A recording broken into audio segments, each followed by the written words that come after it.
Bien, entonces, doctores, vamos arrancando. Gracias. Bien. Vamos a ver los aspectos básicos, los aspectos fundamentales relativos a la sucesión intestada. ¿No? Bien, doctores, viene aquí un poco la idea del primer punto a tratar, es la llamada vocación legal. A ver, en principio, aquí la idea clave es la de heredero forzoso. Si una persona tiene calidad de heredero forzoso o no, eso lo dictamina, evidentemente, la ley. Eso lo dictamina la normativa. Ahora, mm, ¿cuál es mi situación en rigor mientras el causante está vivo? Yo puedo ser heredero forzoso de X, Y, ¿ya? Pero ¿qué sucede si X, Y está vivo? Digo, bueno, pero yo tengo vocación de ser heredero mañana más tarde. Ya, pero en este momento solamente se tiene esa vocación y nada más, porque luego viene la figura del llamamiento sucesorio. O sea, cuando ya me convocan, ¿no? ¿Dónde estoy? Para que me entreguen los bienes. Bueno, para que, digamos, en teoría me entreguen la posesión, ¿no? Porque por el 660 del Código Civil que ya hemos conversado, uno es copropietario desde el momento de la muerte del causante. Ya habíamos conversado de eso. Entonces se me llama, se me convoca, más que nada para conseguir que se me entregue la posesión, pero no es que se me convoque para que me transfieran, como ya habíamos mencionado, porque se supone que la transferencia opera desde el momento de la muerte. Pero mientras el causante está vivo, insisto, ¿qué llamamiento puede haber? El Código Civil, doctores, en el artículo 1405, nos dice, ¿no?, que es nulo el acto o negocio jurídico por medio del cual se dispone de derechos sucesorios que todavía no han sido adquiridos porque el causante está vivo. Un contrato de esas características es nulo. Es más, podríamos hablar de manifiestamente nulo, inclusive, nulidad manifiesta. Entonces, doctores, esto significa pues que en realidad uno no tiene derecho a nada mientras el causante está vivo, por más heredero forzoso que sea. Pero viene aquí la pregunta, doctores, ¿no? E insisto, para la discusión, de repente, de cara a la siguiente sesión, lo podemos seguir discutiendo. ¿Qué sucede si mi causante o futuro causante am, celebra un contrato, celebra un acto, negocio jurídico, y yo creo que ese contrato es nulo? Yo considero que es nulo, yo considero que es inválido, ¿no? Y bueno, al ser inválido, al ser nulo, yo quiero pedir la nulidad. No lo va a pedir mi causante por X, Y razón. La pregunta es si yo lo puedo pedir. Alegando que un interés moral, ¿no? Se trata de mi papá, se trata de mi mamá, han celebrado un contrato que les perjudica. Entonces yo tengo un interés moral porque mis padres están siendo afectados. Entonces, en situaciones de este tipo, ¿qué suelen hacer o qué se suele decir, qué se suele argumentar? Ah, ya. El, El demandante tendría también, aparte del interés moral, ¿no? Que es el hijo, la hija, le afecta moralmente que su papá, que su mamá esté implicado en un negocio nulo, la vocación hereditaria, se dice. Mi papá, mi mamá celebraron un contrato nulo que la misma causal de nulidad afecta sus intereses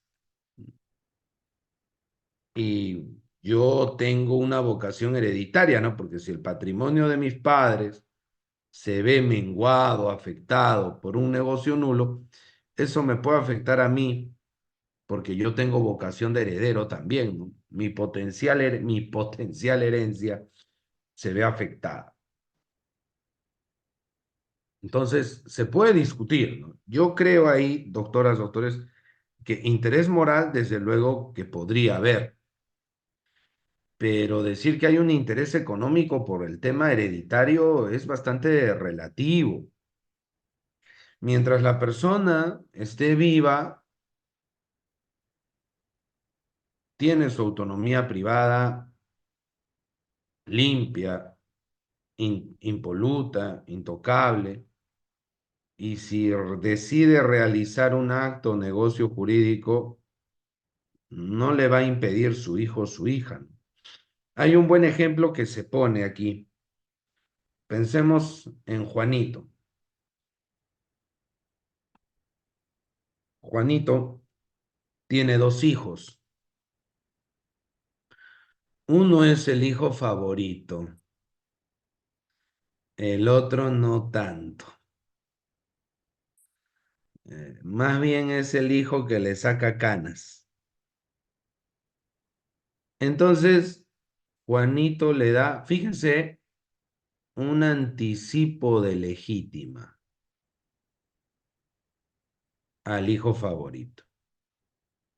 Ese es un escenario.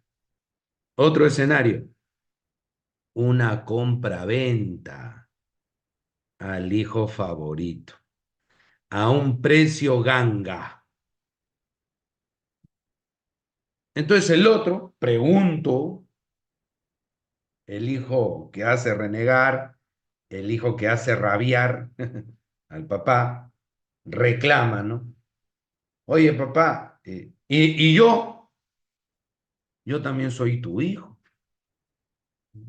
¿Por qué le das todo al mayor y a mí nada? O a tu favorito, que de repente es el menor, bueno, quien fuese, ¿no?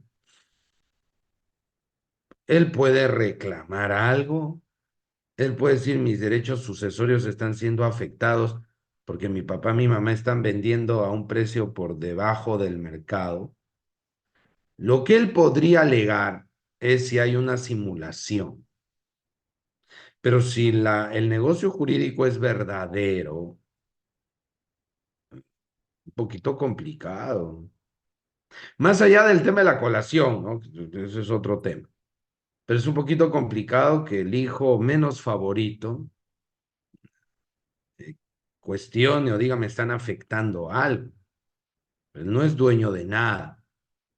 Y como creo que lo había dicho antes, doctores, y vale mencionarlo ahora, eh, el profesor Vincenzo Ropo, el profesor italiano, dice que aquí tenemos una mera expectativa, una expectativa de hecho, la del sucesor potencial, vamos a llamarlo así, una expectativa de hecho que como tal no tiene mayor tutela jurídica.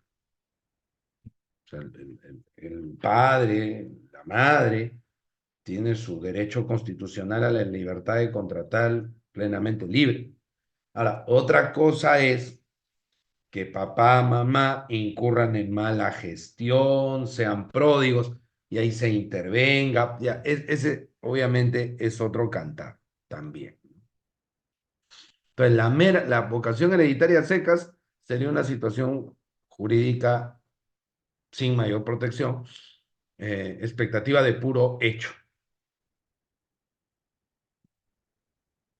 Ahora, el código ahí nos hace una advertencia cuando nosotros notamos esto, ¿no? Dice, la declaración judicial de herederos por sucesión total o parcialmente intestada no impide al preterido por la declaración judicial haga valer los derechos de petición de herencia. O sea, a ver, Juanito eh, considera que es hijo de Juan y él, digamos, en principio no le ha gustado la actitud de Juan, le parece que Juan es un mal padre, qué sé yo. Entonces, en la partida de nacimiento solo está su mamá. Digamos que Juan, eh, bajo la reforma del año 2006, o sea, digamos que tiene, ya va a cumplir rumbo a los 20 años, eh, su mamá inscribió ella sola y mencionó a su papá, pero su papá no lo ha reconocido. Entonces, pese a eso, pese a que su papá nunca lo firmó formalmente, ha tenido buena relación con él, ha habido comunicación, ha habido apoyo y todo lo que se quiera.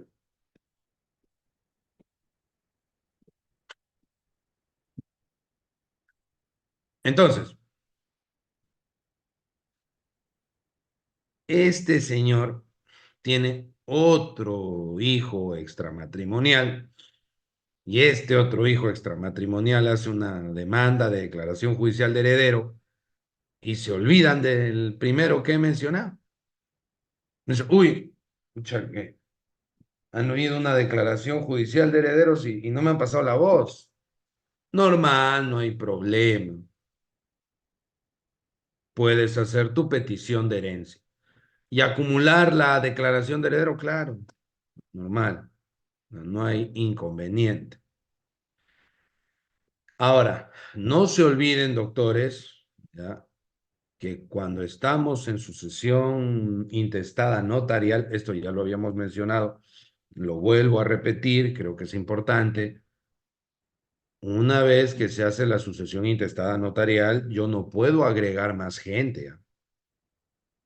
O sea, si yo hago la sucesión intestada notarial, ¿ya? Y somos yo y mis, digamos, por ejemplo, ¿no? Yo y mis 5 hermanos, somos 6, y después aparece alguien diciendo, oye, no, yo también soy. Y después aparece otra persona, no, yo también soy, dos más, ¿no? Señor notario, le estamos avisando ahí para que saque una ampliación, una adenda. No, no, no va. La única manera es judicial. Entonces, cuando hablamos de sucesión intestada, doctoras, doctores, como su propio nombre lo indica, estamos ante una transmisión sucesoria donde no entra a tallar, no va a tener mucho espacio el testamento, no entra a tallar. Pero lo que el propio código reconoce es que la sucesión puede tener o puede ser total o parcialmente intestada. Repito, lo que se reconoce sí o sí es que la sucesión puede ser total o parcialmente intestada. ¿Y esto cómo puede suceder? O sea, o hay testamento o no hay testamento. Si hay testamento es, pues, testamentaria. Y si no hay testamento es intestada. ¿Cómo puede haber una sucesión mixta? ¿Cómo podría explicarse la posibilidad de una sucesión, repito, de tipo mixto, doctoras, doctores? Bueno, la verdad que muy sencillo. Piensen ustedes, doctores, que el testamento data, a ver, mm, del año 2000. Y obviamente la persona ha construido su testamento sobre la realidad patrimonial del año 2000. Esa era su realidad patrimonial. Y ustedes saben, pues, doctores, que esa realidad patrimonial puede cambiar en el tiempo. Esa realidad patrimonial puede modificarse en el tiempo, puede aumentar. El año 2000 se hizo un testamento considerando que el sujeto tenía, el testador, ¿no? Un patrimonio de 500. Para el 2024 tiene un patrimonio de, ya no de 500, sino de 3000. El testamento solo se va a referir a esos 500.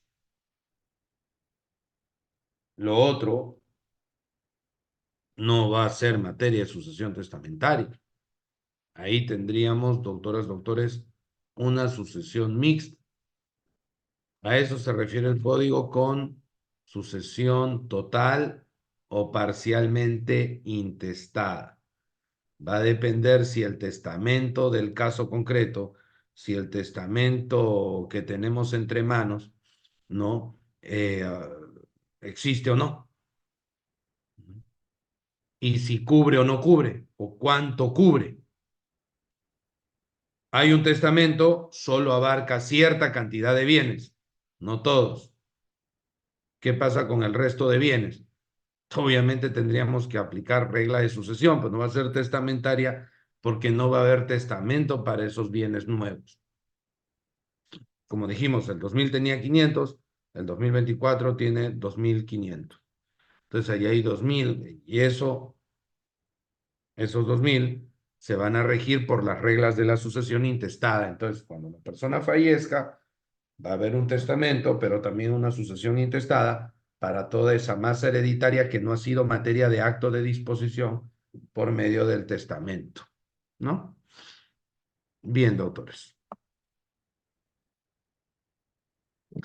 Situaciones que dan origen a la sucesión legal o intestada.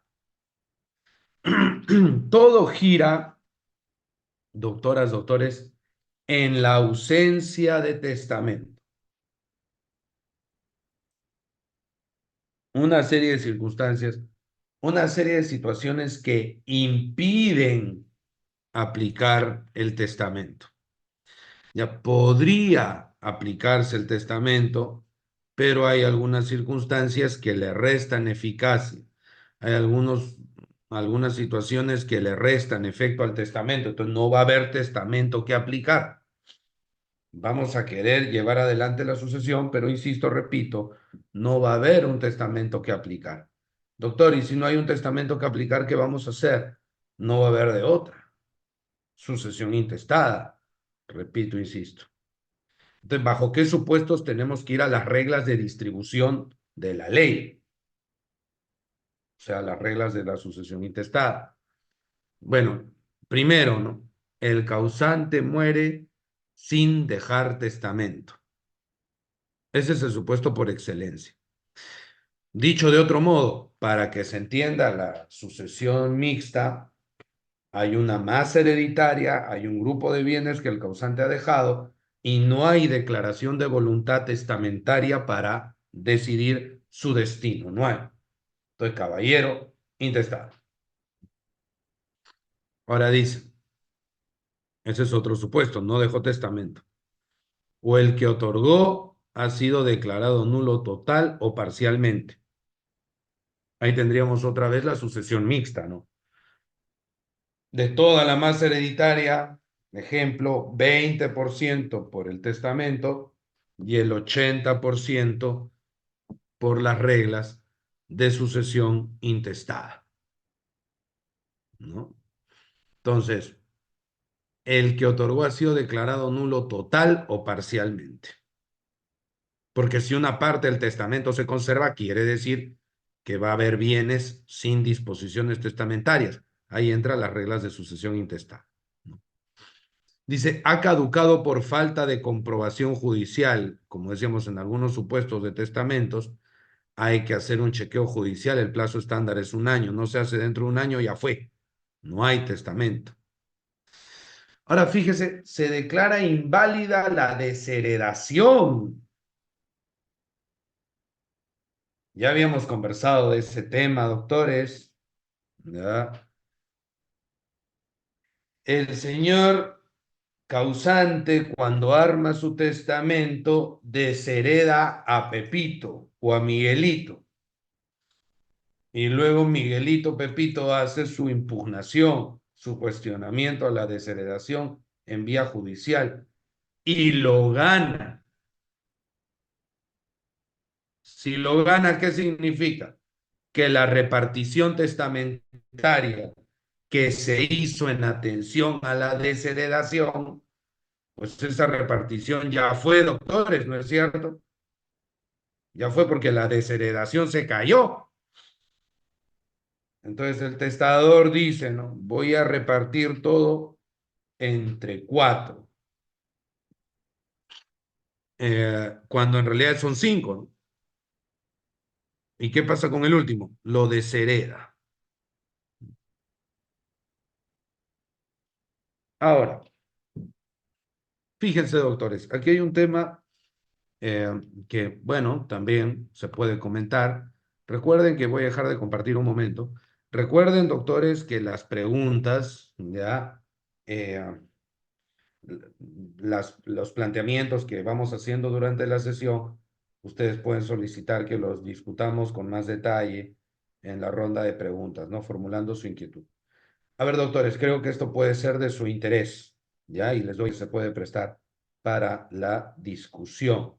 Entonces, más que nada, dejar ahí la idea rondando para discutirlo ahora o en las sesiones que nos quedan. Miren ustedes, el causante toma, ya habíamos hablado de esto, toma, considera como una ofensa que un hijo, una hija, un forzoso, le diga, papá, hay que proceder a la repartición de lo que dejó mamá.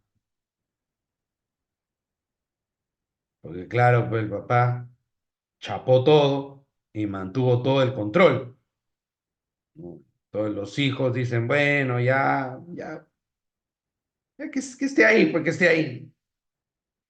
Entonces pasa un año, dos, tres, cuatro, 5 años. Uno de los hijos dice, oye, papá, no te molestes, ¿ah? Pero hay que repartir. No todo es tuyo.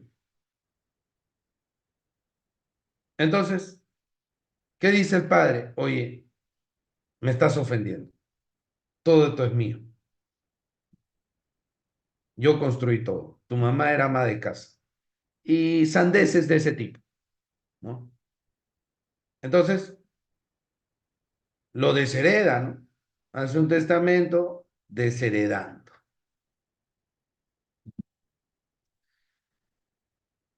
Ese testamento, al contemplar una desheredación irregular, se va a caer y va a procederse a la sucesión intestada. Pero hay un tema ahí, doctores, que hay que tener en cuenta. En situaciones específicas, tal como les estoy mencionando, cuando el padre o madre supérstite es un heredero más, un sucesor más. Este papá o esta mamá que ha estado haciendo uso exclusivo del bien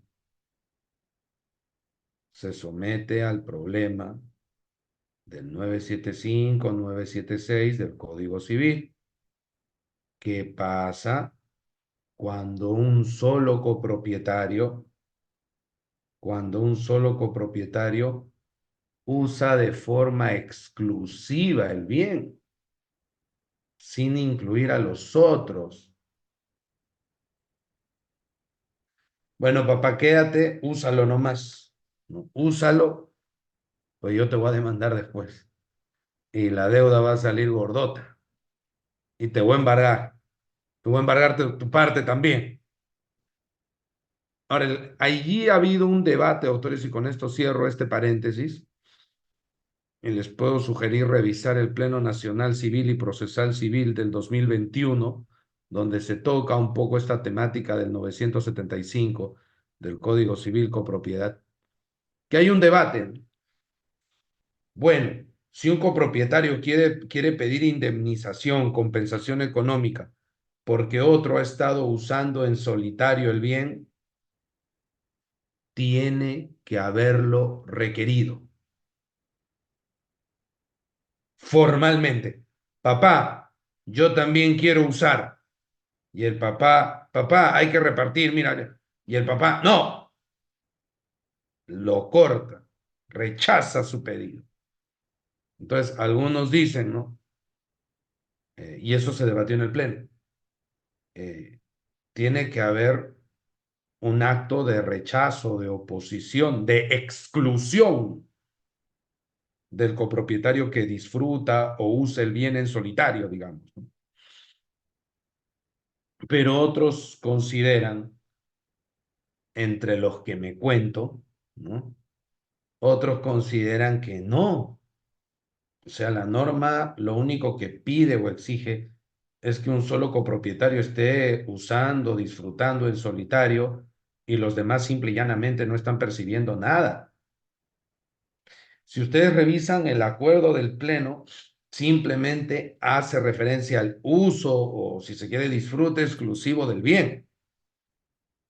No hace referencia a que tiene que haber una oposición, una negativa o un rechazo necesariamente. Bueno, regresando. Mm,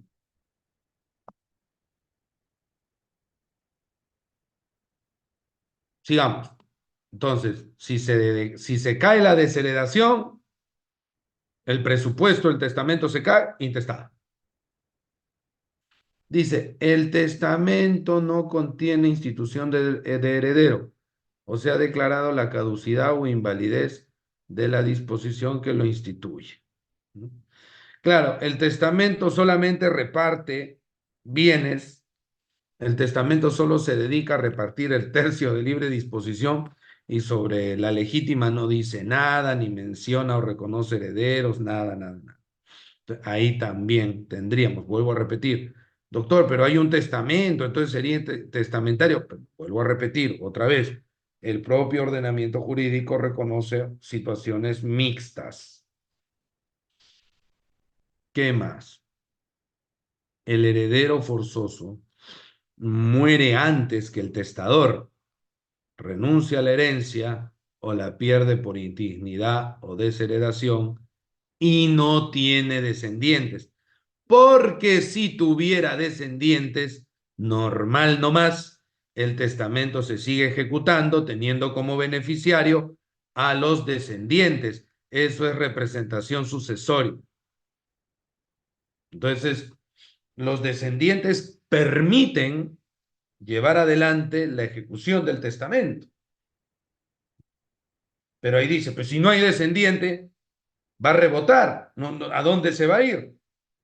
Ya fue el testamento, no se va a poder realizar y cuando el testamento no se va a poder, no se puede cumplir, no se puede ejecutar, viene a colación las reglas de la sucesión intestada.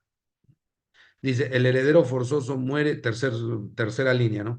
El heredero forzoso muere antes que el testador o renuncia a la herencia, o perdón, el heredero voluntario, el cuarto, o el legatario muere antes que el testador, o por no haberse cumplido la condición establecida por éste, o por renuncia, o por haberse declarado indignos a estos sucesores sin sustitutos designados. Entonces, el testamento estableció una condición. Profesor, pero al forzoso no se le puede condicionar. Estoy hablando del tercio de libre disposición. Entonces, ¿sabe qué? Mi tercio de libre disposición va a Juanito. Sí, solo sí, Juanito termina la carrera de Derecho dentro Décimo superior.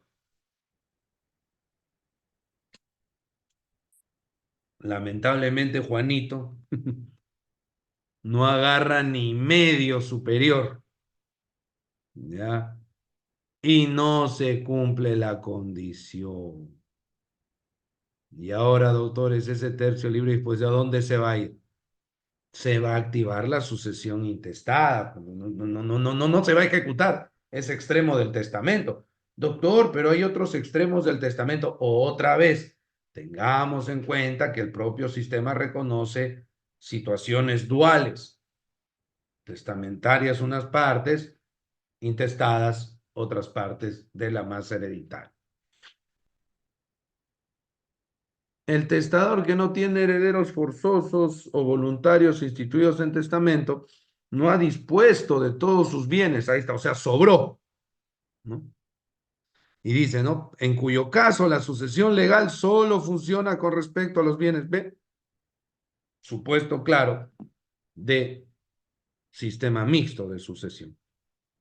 Ya el Perú reconoce eso y no solo el Perú, sino muchos países. Por eso aquí con esto, doctores, vamos aclarando una duda bien frecuente, ¿no?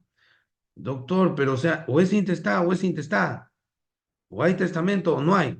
No, se puede aplicar en conjunto. Hasta donde llegue el testamento, aplica el testamento.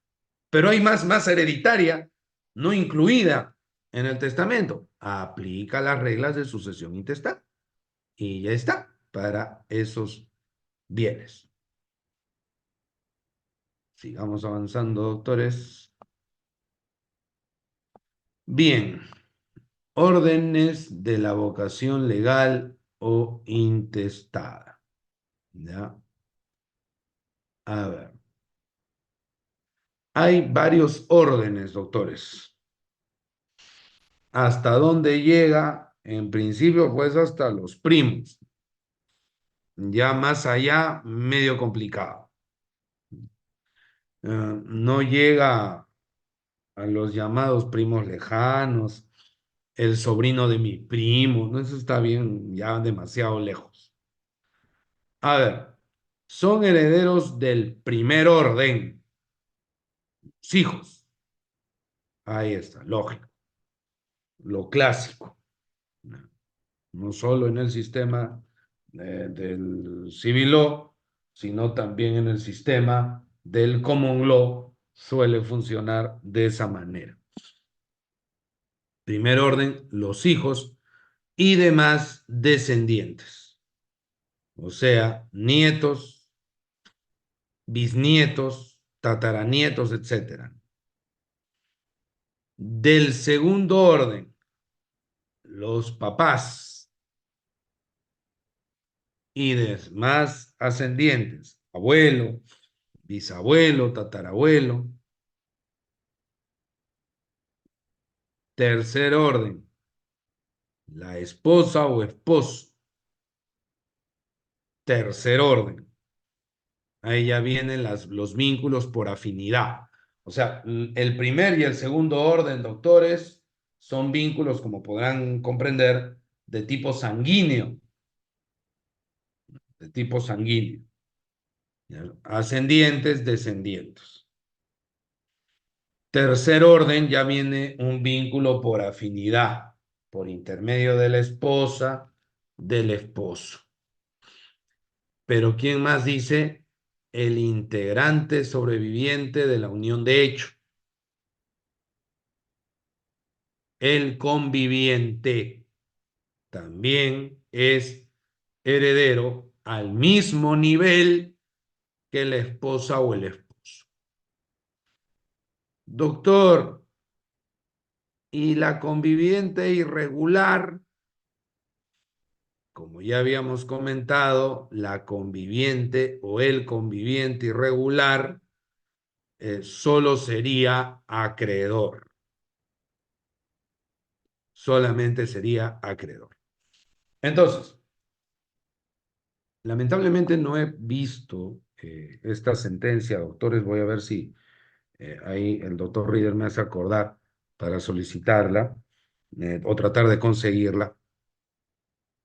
No tengo muy claro, creo que no ha salido mucho en redes.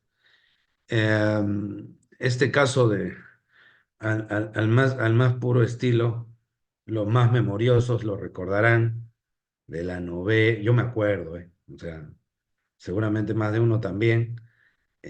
Los más jovencitos, las más jovencitas de repente no.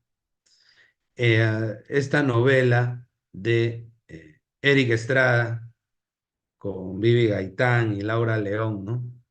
Dos mujeres, un camino, ¿no? Natacha, no, no. Dos mujeres, he dicho novela, son actores mexicanos, ¿no? No, no peruanos. ¿Qué sucede? En Trujillo, en La Libertad, dos mujeres pidieron que se declare la unión de hecho con el mismo hombre. Claro, todo bien, si es que son periodos diferentes. O sea, yo he convivido con Juan Casanova ¿ya? Del 2015 al 2018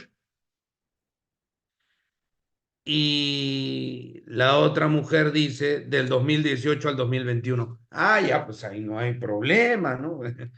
Por supuesto, o sea, pueden ir a rehacer su vida, una unión de hecho no va bien, se quiebra y obviamente es natural pues que el hombre y la mujer trate de generar una nueva relación. Eso es parte del desarrollo de la personalidad, ¿no?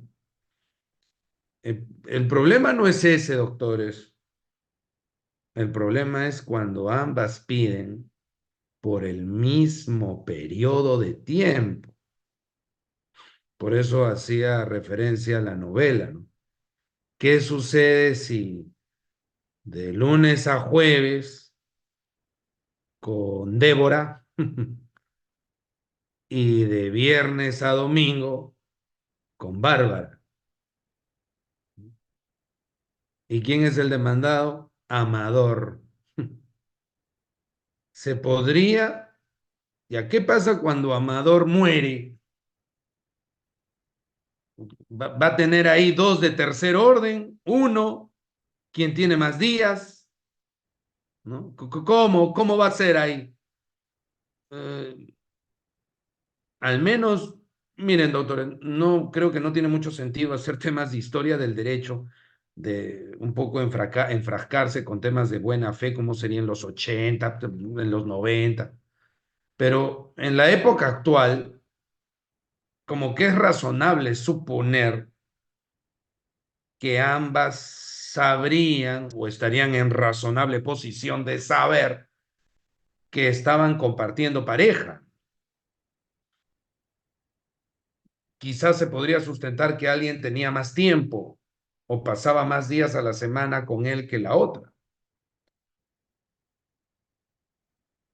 pero nos parecería claro, doctoras, doctores, que ahí no hay ni una unión de hecho y lo que tendríamos son dos uniones irregulares.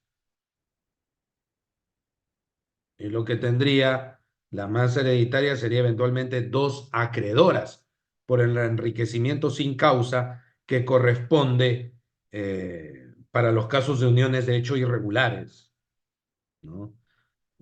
No sería muy partidario de decir que la que tiene más días es la conviviente y la otra es una unión de hecho irregular. No, o sea, eso de repartirse se supone que la unión de hecho es, por decirlo de alguna manera, a imagen y semejanza del matrimonio. Y se supone que el sistema jurídico repugna la idea de una doble vida, ¿no? Entonces hay un tema de adulterio o conducta deshonrosa. Entonces lo único que tendríamos es, no habría de tercer grado en ese supuesto. No, no tendría que haber. Tendríamos sí, podría ser, habrá que ver su buena fe, qué sé yo, demás. Podría haber dos acreedoras. Um, pero si retomamos aquí, cuarto, quinto y sexto los parientes colaterales del segundo, hermanos, tercero, tíos, cuarto, primos. Se puede. Hasta los primitos, ¿ya? Después ya no, ya. El sobrino del primo, el hijo del primo, no. Ahora dice la norma, el esposo, ¿no? O la conviviente es heredero en concurrencia con los herederos de los dos primeros órdenes indicados en este artículo. Entonces, en un supuesto como el que he mencionado hace un rato, doctores, ¿ya? En un supuesto de ese tipo, como el ya referido, si este señor ha tenido hijos con ambas mujeres, él solo tendría de primer grado. Los papás, como vamos a ver, no entrarían. Y ninguna de las mamás, como repito, a lo sumo podrían aspirar a ser acreedoras por el tema del enriquecimiento indebido del 326.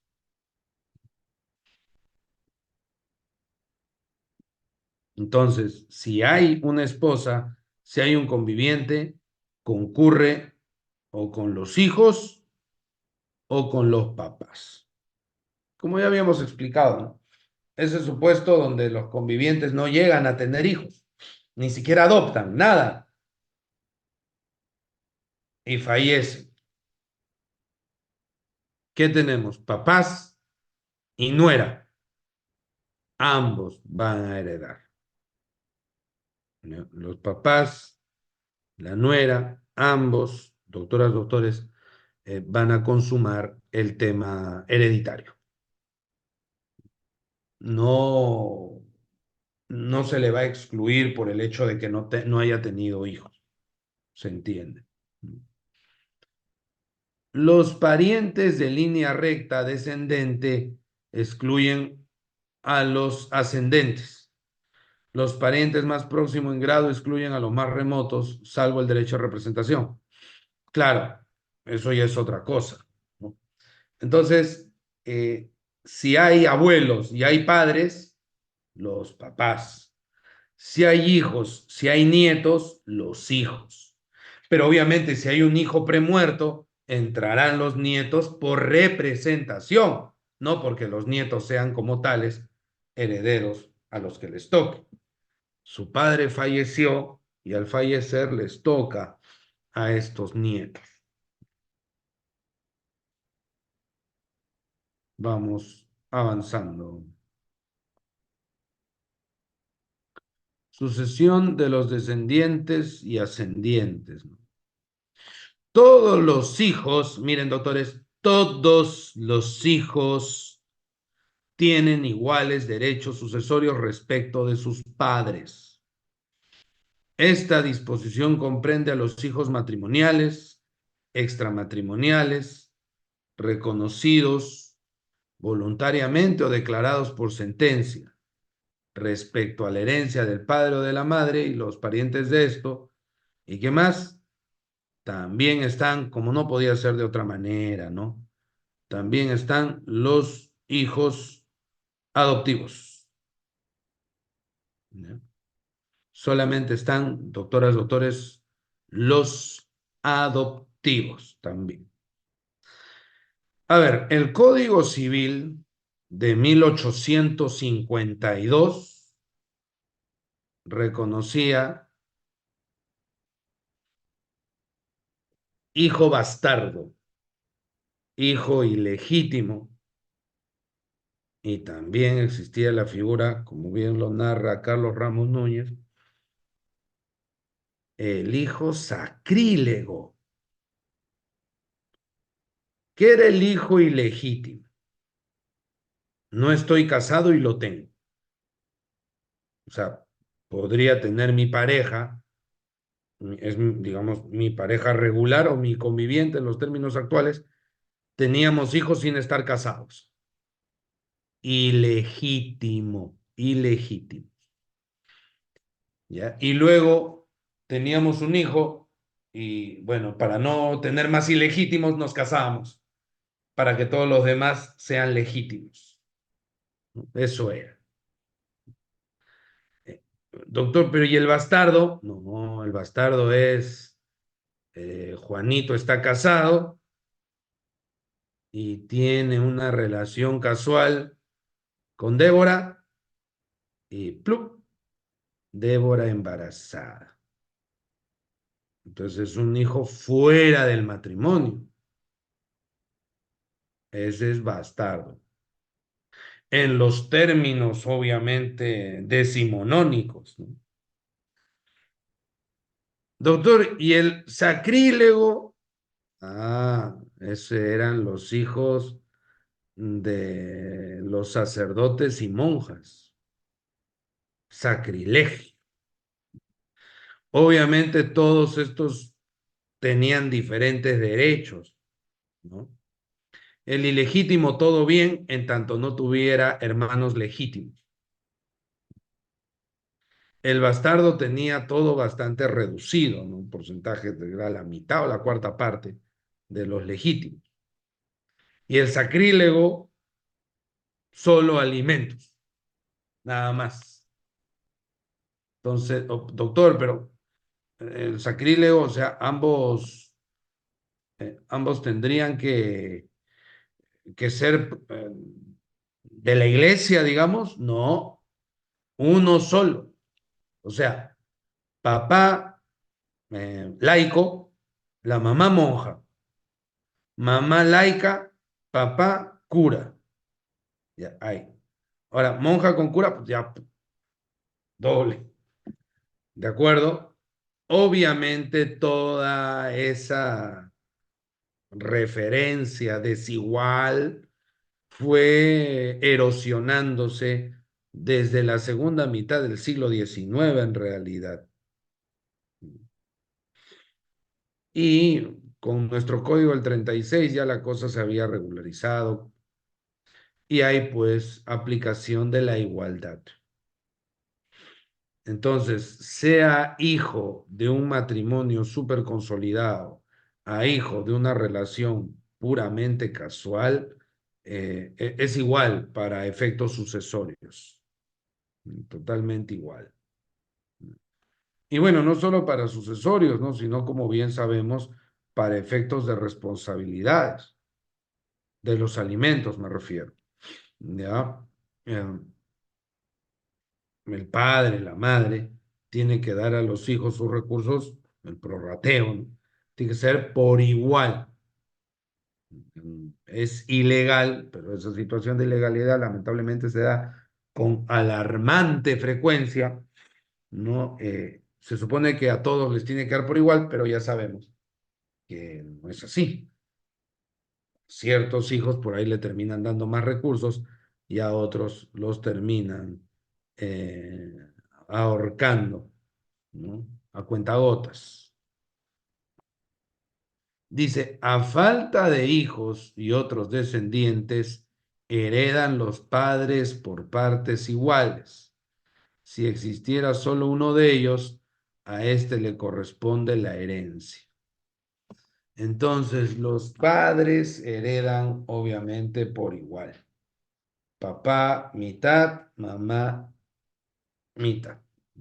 Ambos por igual. Y si hay uno solo, ¿hay representación sucesoria hacia arriba? No. ¿Ya? En los hermanos, el cuñado, no, no, no. Es, fallece, está el papá, mamá. Si hay uno solo de ellos, ese padre único se lleva todo. Y si no hubieran papás, heredan los abuelos bajo la misma lógica. Si están los dos abuelos, mitad, mitad, si hay un solo abuelo, el abuelo que vive se lleva todo. Entonces, si hay, fíjense, si hay un solo papá, pero están los dos abuelos, el papá, como pueden ver en pantalla, el papá solito se lleva todo. No, por eso le decía, no pasa hacia arriba. Se queda con el papá o mamá supérstite. Por más que estén los dos abuelos vivos, reitero, si no hubiera padres, heredan los abuelos, como ya se indicó. Ahora, doctor, pero abuelos hay, usted sabe, cuatro. O sea, papás uno tiene dos, pero abuelos tiene cuatro. ¿Cómo va a ser ahí? Si los cuatro abuelos están vivos, ¿cómo funcionaría? Doctor, son cuatro abuelos. ¿Cómo va a ser ahí? Bueno, entre cuatro. Y ya está. Doctor, pero de un lado solo hay una abuela y del otro lado sí están los dos. Bueno, esa sola abuela se va a llevar el 50% y de los otros dos, ¿no? Mitad cada uno. O sea, digamos, quedaría 50, 25, 25. Entonces, normal por ahí. Pero son, la verdad, doctoras, doctores, comprenderán, son situaciones bastante atípicas. No digo que sea imposible, no digo que no se dé, pero es bien raro, ¿no? Es bien raro. La persona fallece, no tiene papás, pero sí tiene abuelos, es inusual. Y también bastante para los abuelos, una situación también bastante, pues ya trágica en extremo, ¿no? Porque se van los hijos, se va el nieto, es demoledor el solo imaginarlo. Bien, entonces, sigamos avanzando.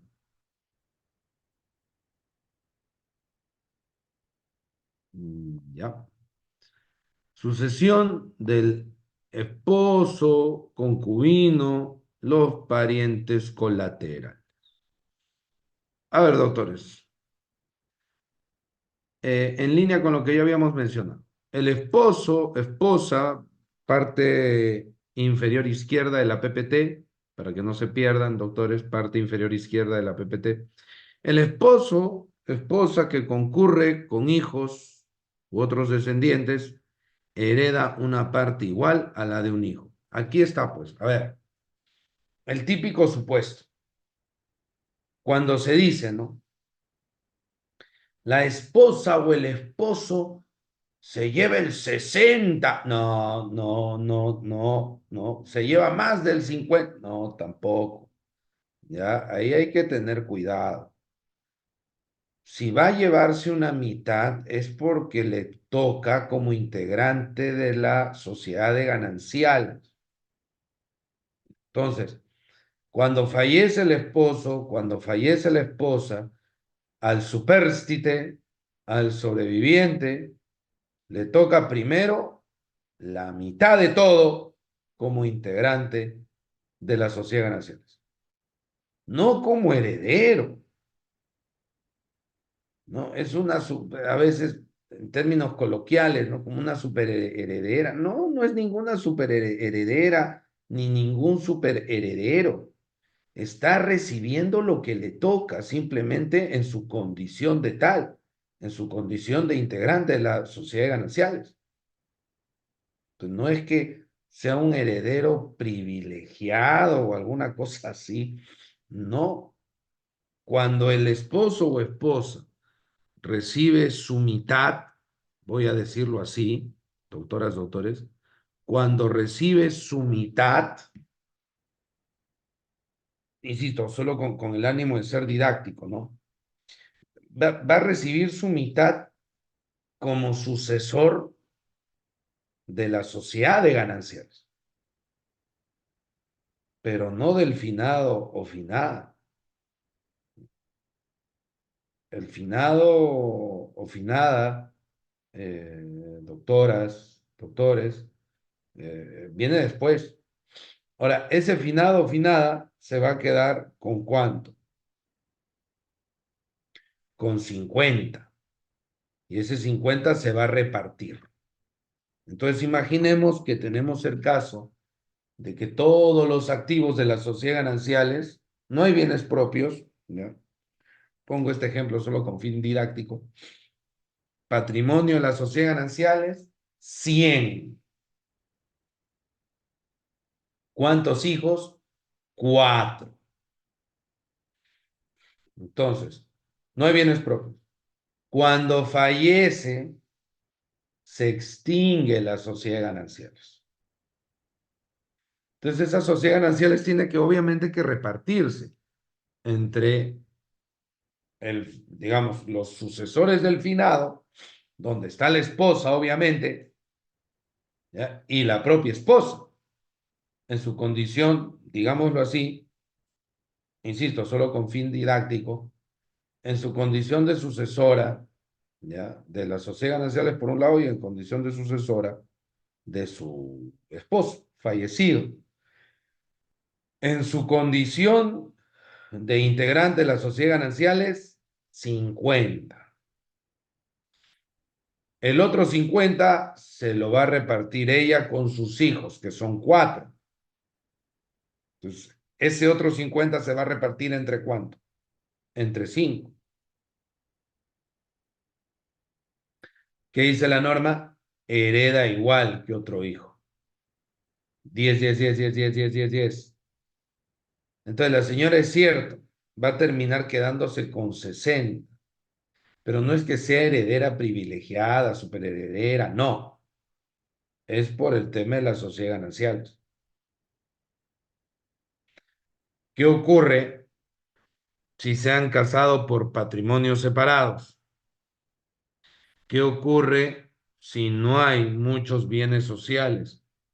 El patrimonio del difunto estaba repleto de bienes propios. Pues esta esposa no va a tener mucho que reclamar por bienes sociales si es que estos pues en buena cuenta no están. Así que simplemente heredaría como una hija o hijo más. Y aquí viene una clásica pregunta, ¿qué básica? Clásica pregunta. Doctor, se casaron por patrimonios separados. Luego uno de ellos murió. ¿Es heredero forzoso del otro, habiéndose casado por patrimonios separados? Pues sí, sigue siendo heredero o heredera forzoso. El tema del patrimonio separado se refiere a la formación de las sociedades gananciales. El patrimonio separado no tiene que ver con un tema hereditario. El patrimonio separado no tiene por meta regular situaciones post-mortem, es situaciones en vida. Sigamos. Dice, en los casos anteriores, el esposo o esposa, ¿no? Puede optar por el usufructo de la tercera parte de la herencia. Dice, puede optar por el usufructo de la tercera parte de la herencia, salvo que hubiese obtenido los derechos sobre el hogar conyugal. Ahí es un tema de opción que se le da cuando no hay bienes suficientes. ¿Qué más tenemos? El esposo o esposa que concurra con sus suegros hereda igual a la parte de ellos. O sea, como si fuese con hijos, ahora va a ser con los suegros, ¿no? ¿Qué pasa si el causante no ha dejado descendientes ni ascendientes con derecho a heredar? Todo se lo lleva la esposa o esposo. Y todo se lo lleva el integrante de la unión de hecho, de ser el caso. Pero repito, para que eso suceda, ¿qué tiene que haber? No hay ni ascendientes ni descendientes. Todo se lo lleva esta señora o señor. Puede ser también el esposo.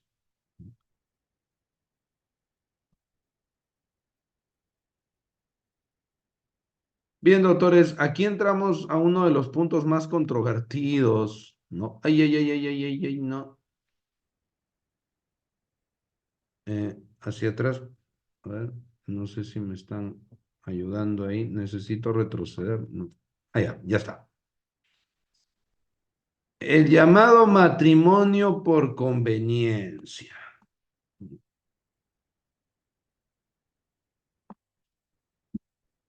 Esto pues que aparece retratado en películas, novelas. El señor Juanito ya está en las últimas. Los médicos dicen, increíble que siga con vida. Ya está, ya está, digamos, a punto de fallecer. Está, como se dice, desahuciado. Y estando desahuciado, conoce a Juanita. Y Juanita eh, se quiere casar con él. Y Juanita le dice a él, disfrutemos los últimos momentos. Y semanas después, él fallece. Juanita, digamos, movida por el interés egoísta, Juanita movida por el espíritu crematístico, enteramente monetario, ¿no? ¿Qué es lo que hace? Él ya está por fallecer, él ya está, este abuelito, ¿no? Ya está por finar, y ella dice, esta es una oportunidad de oro. Yo me caso ahorita y solo tengo que estar casada con él semanas.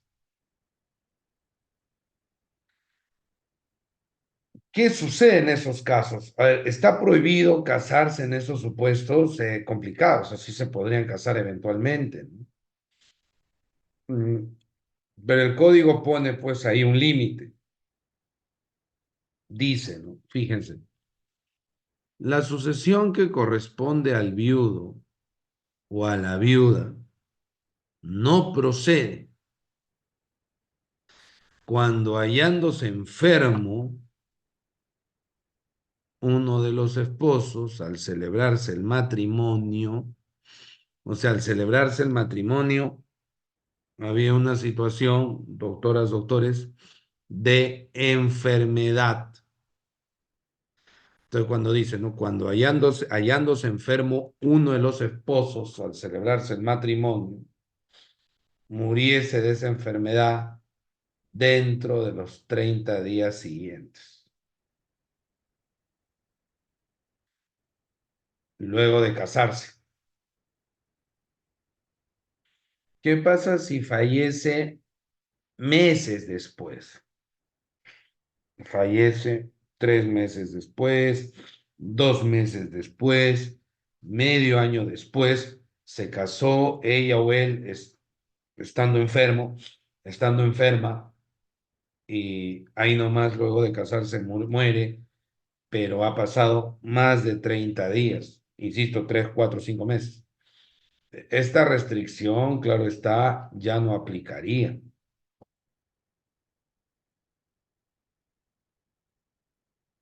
Doctor, pero yo no podría aplicar la regla por analogía y decir que un tema de 30 días es similar o análogo. El tema de los 30 días es similar o análogo a 45 días o 2 meses, y aplicamos por analogía. No, doctores, es bien complicado. Y de esto ya habíamos conversado. De esto, doctoras, doctores, ya habíamos hablado en otra ocasión. ¿En cuál ocasión, profesor? Cuando hablábamos de que no se puede aplicar por analogía normas que restringen derechos. Las normas restrictivas de derechos no se pueden aplicar por analogía, doctores. Ya las normas que restringen derechos Por analogía, no.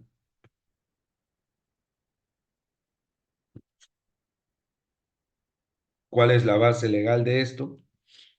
El artículo cuarto del título preliminar del Código Civil. Aquí, evidentemente, estamos ante un dispositivo que restringe el derecho a heredar, porque se supone, como ya hemos visto, que el esposo o esposa es un heredero de tercer orden, que sí o sí concurre con los de primer orden o con los de segundo orden. Entonces, esta regla evidentemente está restringiendo, está privando, está cortando el derecho a heredar. Al privar, al cortar el derecho a heredar, doctoras, doctores, comprenderán, es una norma restrictiva. Y las normas que restringen derechos no se pueden aplicar por analogía. Entonces, yo no podría pensar en aplicar el tema de los 30 días a plazos similares o análogos. Ahora, coincidirán conmigo que los 30 días está bien corto, ¿no? Bien, se presta para muchas cosas, ¿no? La persona que se quiere casar por conveniencia, de forma ultra oportunista, ¿no? No, ya le queda poco tiempo, está enfermo, está enfermo. Con tal que le quede 2, 3, 4 meses, un año, qué sé yo, ya se casa. No digo que no haya un límite, tiene que haberlo temporalmente, pero a decir verdad, doctores, 30 días parece ser un límite demasiado corto. Sería un tema que el Código Civil en una futura reforma tendría que solucionar, por lo menos para frenar o atacar situaciones matrimoniales de pura y estricta mera conveniencia, mero interés. Sin embargo, ¿qué dice la regla también? Salvo que el matrimonio hubiera sido celebrado para regularizar, fíjense ustedes, miren, el matrimonio se celebró para regularizar una situación previa. Dice regularizar una situación de hecho. Ejemplo, a ver, qué podría ser? Los convivientes. Pero el conviviente, ¿no? Claro, deja de ser conviviente cuando se casa.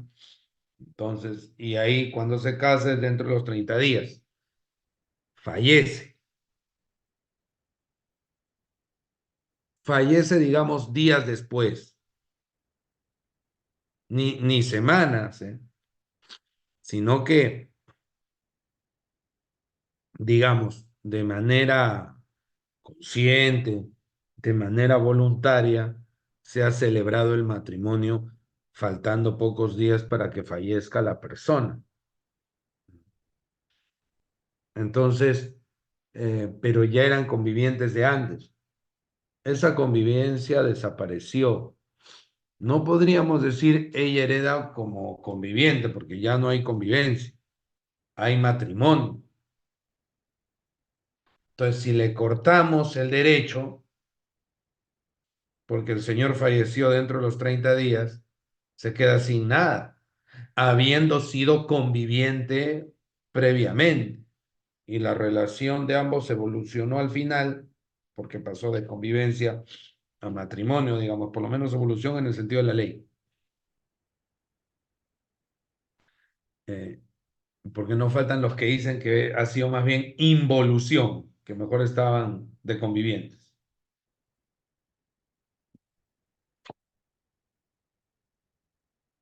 ¿Esa sería la única situación, doctores? Parece que no. parece que no, podría haber otras situaciones. De repente una unión de hecho irregular en el sentido de que le falta el tiempo. Supongamos que ellos tienen año y medio conviviendo y en los últimos días de la vida de uno de ellos se casan. No, eso no es una unión de hecho y no vale regularizar. No, ahí la norma no está diciendo solo uniones de hecho, que tiene que haber una unión de hecho previa. No, no, la norma, doctoras, doctores, nunca dice que no, esto es para las uniones de hecho. No, la norma en ningún momento restringe. Habla de cualquier situación previa que obviamente implique una relación sentimental entre ambos, ¿se entiende? Y que este matrimonio simplemente se ha hecho para consolidar esa situación preexistente. No tendría que ser necesariamente, doctoras, doctores, un tema de unión de hecho no declarada judicialmente. ¿Tiene que ser siempre unión de hecho entonces? No, no, doctores. ¿Pueden ser uniones de hecho irregulares? Eso sí. Y cuando, como ven que va a fallecer, se casan de inmediato. Y fallece dentro de los 30 días posteriores al fallecimiento, ¿no? Al matrimonio, perdón, fallece 30 días, dentro de los 30 días después de la ceremonia matrimonial. ¿Se le va a privar? No. ¿Por qué? Porque ya había una circunstancia previa, ¿no? Entonces, ya tenemos las respuestas de esto. Sigamos, doctores.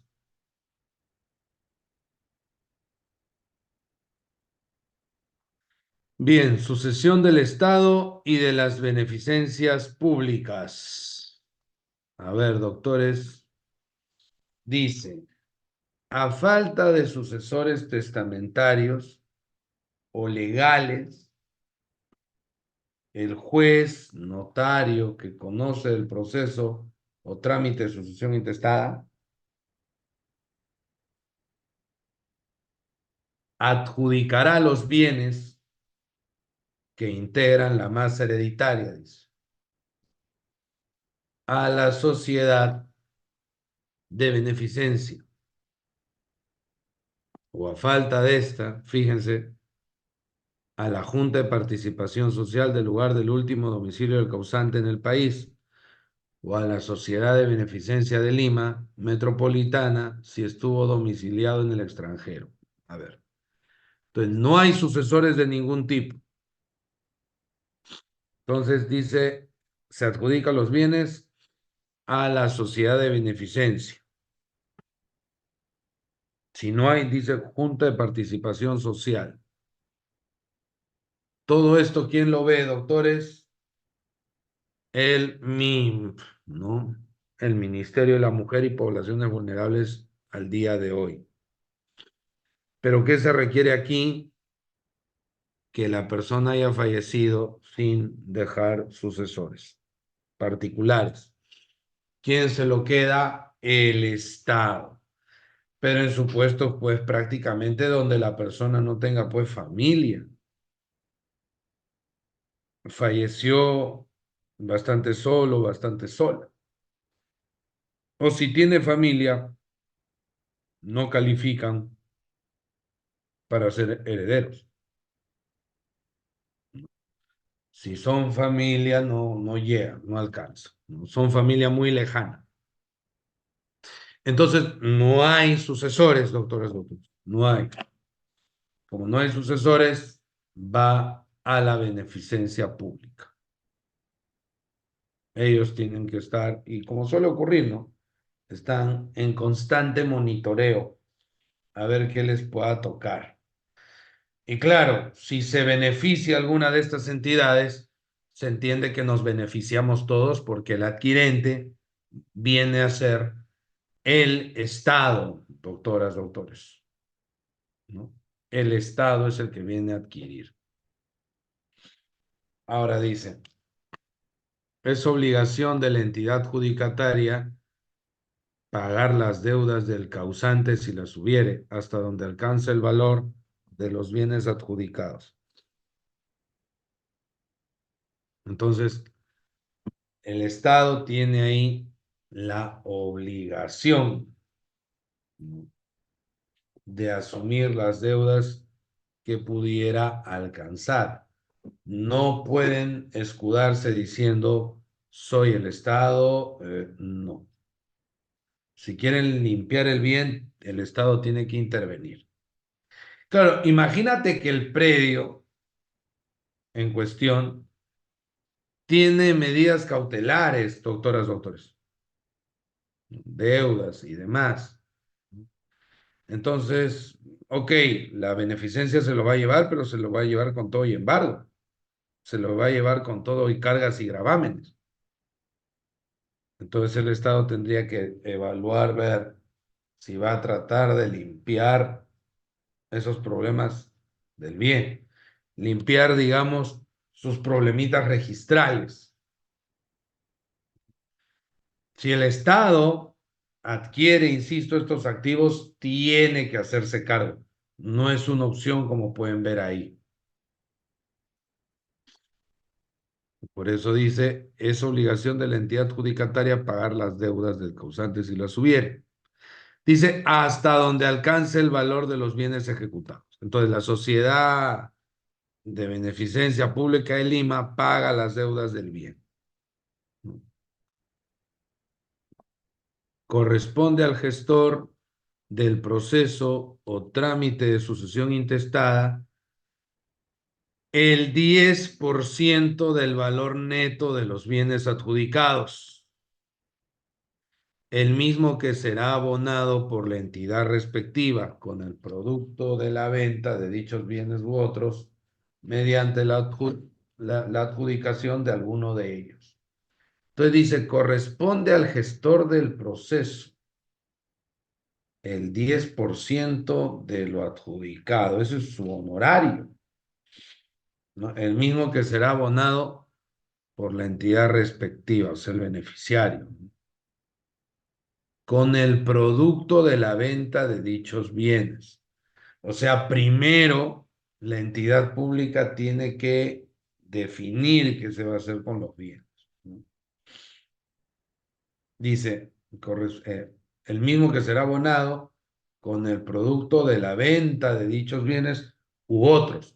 ¿Tiene que venderse necesariamente? No, la entidad estatal puede eventualmente alquilarlo sin ningún problema. No tiene necesariamente que ser, digamos, vendedor. ¿Ya? No es indispensable. Esto es un honorario, una compensación por administrar, por gestionar. Es para evitar, doctoras, doctores, en buena cuenta, un supuesto de enriquecimiento sin causa, que alguien obtenga un beneficio económico a expensas de otro, sin sustento, sin razón, digamos, ¿no? Entonces, ¿cuándo se lleva las cosas la beneficencia pública? Cuando no hay ningún sucesor, cuando no hay ni un sucesor privado. Doctor, el causante tiene un primo lejano, se lo lleva el Estado. Tiene un sobrino de su primo, no, hijo de su primo, no, se lo va a llevar el Estado.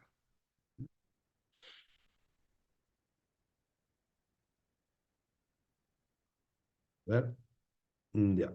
Había otro punto, doctores, que quería destacar como parte final aquí. En esta primera parte, ¿ya? A falta de sucesores testamentarios o legales, o notario, o del juez o notario, ¿no? Que conoce del proceso o trámite de sucesión intestada, adjudicará los bienes. Pero si no hay nadie quien los solicite, ¿quién, quién podría ser? Evidentemente, el propio Estado podría estar interesado, ¿no? En hacer el trámite. Y ahí se le va a adjudicar, pues, evidentemente al propio Estado, porque el propio Estado que va a decir, yo soy sucesor Y se supone que el Estado ya es dueño en virtud de ¿qué? Del 660, desde que fallece la persona. Por eso dice, se adjudicará los bienes que integran la masa hereditaria. Entonces, en el sentido de que se le va a entregar, pero ¿desde cuándo es dueño el Estado? Desde el fallecimiento. Esas cosas operan de pleno derecho, doctores. Ya recordemos, porque lo otro es, o sea, ¿quién se supone que tiene en su poder el bien? Es el tema posesor. Pero el Estado ya es dueño. Si decimos que como se trata del Estado y no una persona particular, vamos a llegar al problema anterior. Ok, falleció, no tiene sucesores. Eh, ¿Quién va a ser el heredero? ¿Quién va a asumir? ¿Quién va a ser el sucesor? El Estado. Bueno, pero hasta que acepte, hasta ver, no, o sea, no tiene que aceptar nada. Hasta que se le haga el trámite para adjudicársele, no, eso es para reforzar lo que ya opera de pleno derecho, doctores. ¿Ya? Lo que ya opera de pleno derecho por la sola muerte del causante, las entidades estatales adquieren los derechos. ¿Ya? Adquieren los derechos, ya son los propietarios. Entonces, no podríamos decir, no, que como es el Estado, no, o sea, los bienes, doctoras, doctores, nunca se mantienen en un limbo. Tengamos en cuenta eso, siempre tienen que tener ciertos titulares, o sea, salvo pues que alguien se quiera imaginar que va a haber un tema de res nullius, res del elitae, que la cosa no tiene dueño, entonces la cojo, no, obviamente no. Entonces, tener en cuenta eso, doctores, ya que la sucesión intestada, en este caso, beneficia a la beneficencia pública porque no hay los herederos. Digamos, por familiaridad, la esposa o esposo por el tema de la afinidad, no hay nada. ¿Quién podría promover esa sucesión intestada? El propio Estado. La meta, ya saben, que se declare que son los dueños. Lo que ya operó extrajurídicamente va camino a. Bien, doctores, con eso estaríamos terminando la parte expositiva y empezaríamos con las preguntas, que me parece que hay varias.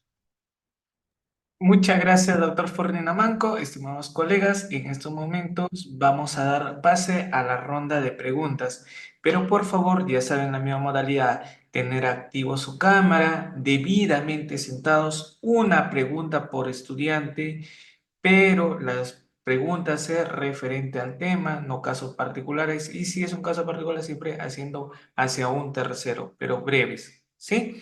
Y ya saben, si aún no te has matriculado, la inversión es de 20 soles, tendré grabación, materiales de lectura y el certificado por 24 horas académicas. Deja tu número de celular en el chat. Estimado Rey Melchor, buenas noches, adelante. Doctor, buenas noches. Excelente exposición. Bastantes dudas han sido absueltas. Tengo una que siempre está rondando en mi cabeza. Lo hice por escrito, pero lo voy a decir verbal. Un padre tiene, vamos a ponerle dos hijos, pero mientras él está vivo, uno de ellos muere. Y ese que muere tiene un hijo, o sea, es el nieto del causante, vamos a decir, futuro, ¿no? Entonces, cuando muere este señor, obviamente va a heredar el nieto como que heredaría lo que hubiera heredado su padre, o ya no le toca siendo nieto, ¿no? Ya no es hijo, no está considerado en la norma. Esa es una duda que tengo hasta ahora, doc. Gracias por la respuesta. Gracias, doctor.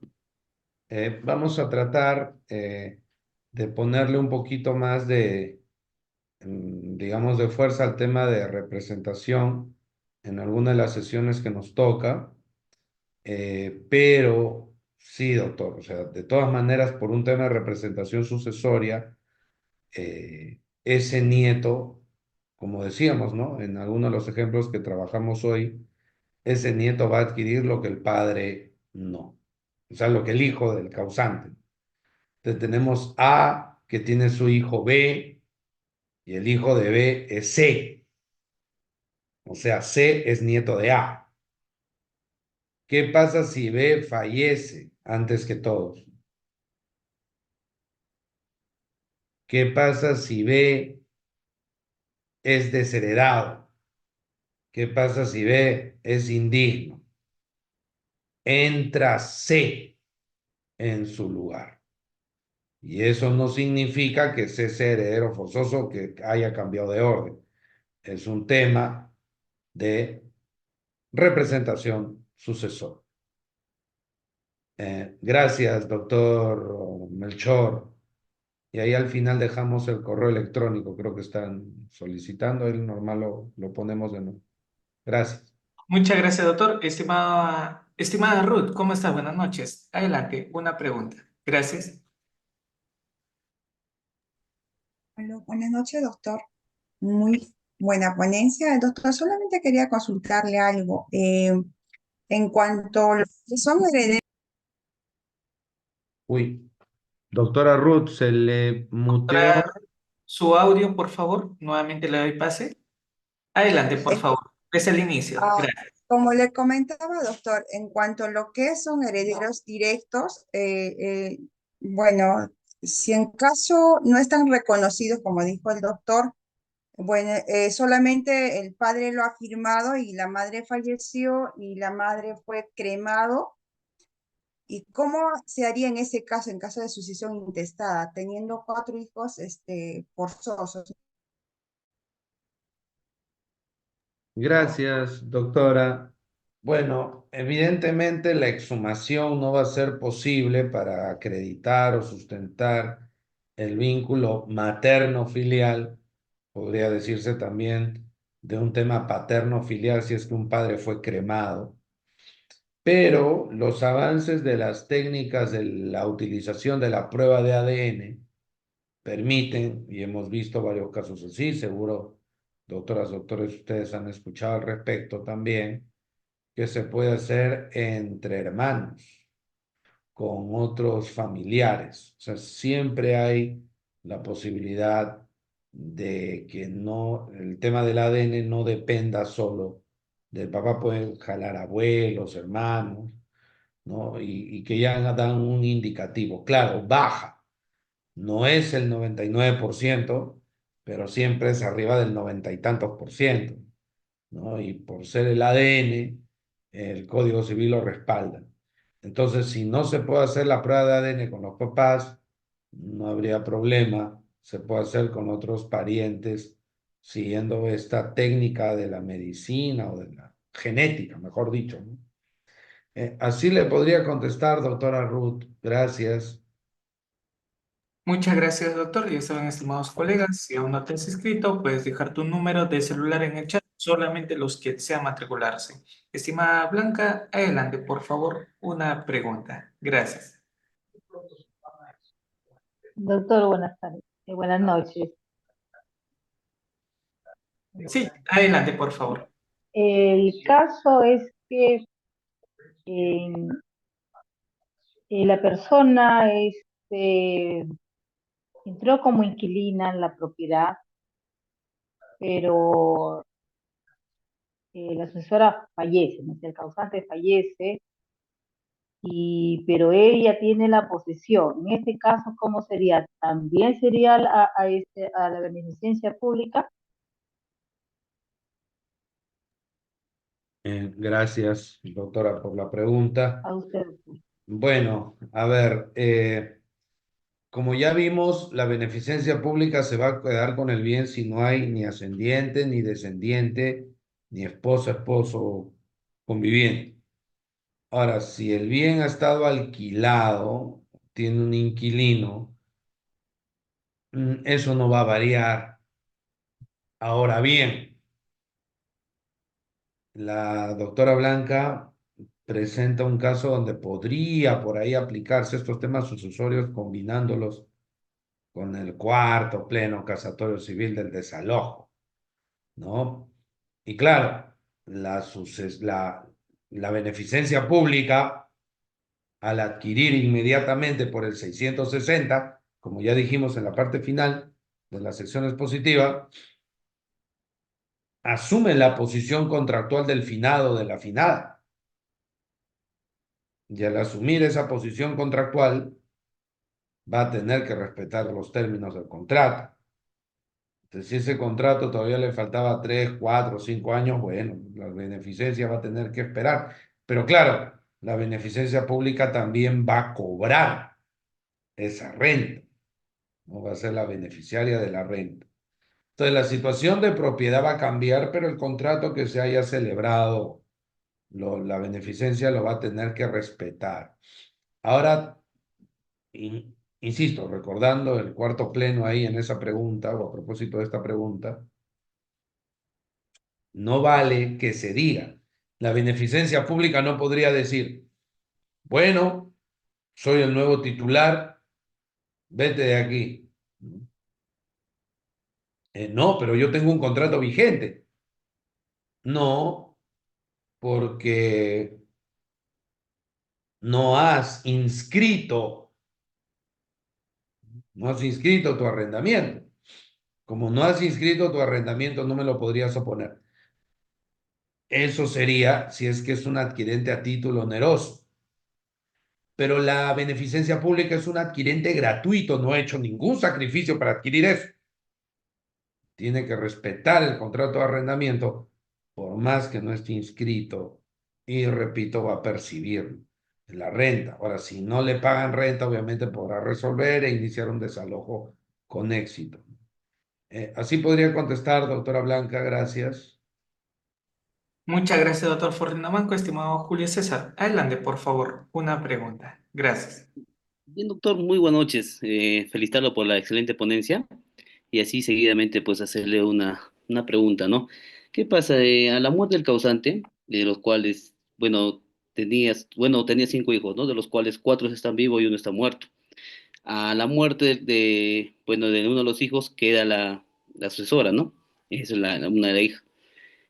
A la par, los tres hijos están de acuerdo para poder realizar la sucesión intestada, pero uno de los hermanos no está de acuerdo y tampoco la otra parte, bueno, la hija, ¿no? Pero bueno, que se entiende que posteriormente va a ingresar lo que es a la sucesión intestada. Doctor, la pregunta es, ¿cuál sería de repente bueno, a su experiencia, lo que se puede actuar, toda vez que de los tres hermanos están de acuerdo para seguir la sucesión intestada y no estando de acuerdo uno de los hermanos y bueno, la hija, ¿no? De uno de los hermanos, ¿no? Sí, gracias, doctor Ya. Julio, por la pregunta. Bueno, si los hermanos no están de acuerdo en tramitar la sucesión intestada, si vamos a tener ese inconveniente, va a tener que hacerse judicialmente, ¿no? Porque estamos en la lógica de que vamos a tratar de hacerlo notarial para hacerlo más rápido.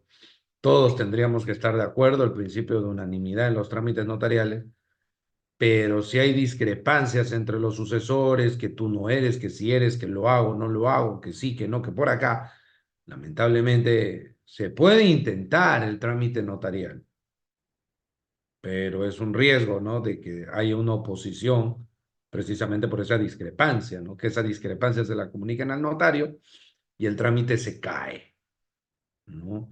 Y hay que hacerlo judicial. Y claro, no, pero yo no quiero judicial. No, ahí no interesa si quieres o no quieres judicial. Tendrías que contestar la demanda y se hace un proceso no contencioso, ¿no? Para hacer la declaración judicial de la sucesión. Con eso, doctor Julio, bastaría uno solo. Un solo sucesor demanda a todos los que conoce. Y el juez hace una publicación incluso buscando eventualmente si hay más. Uno solo.